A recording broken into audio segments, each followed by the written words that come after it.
Bharat Siliguri corridor पाखरे निजर सैन्य मुतयन करदेइछि।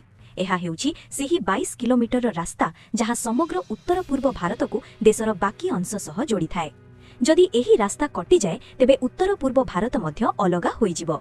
एहारी मध्यरे बांग्लादेश ग्रेटर बांग्लादेशर एक नुआ मानचित्र जारी करिछि, जेउठिरे पश्चिम बंग, झारखंड, बिहार, ओडिशा एवं समग्र उत्तर पूर्व भारत सामिल अछि।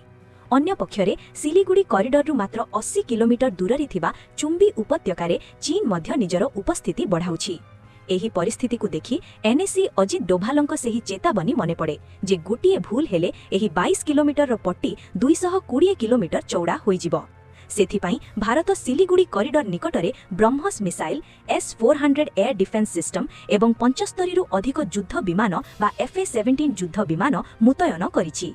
एहा सह किशनगंज एवं पूर्णिया आखपाखरे नूतन एयरबेस मध्य निर्माण करा जाउछि।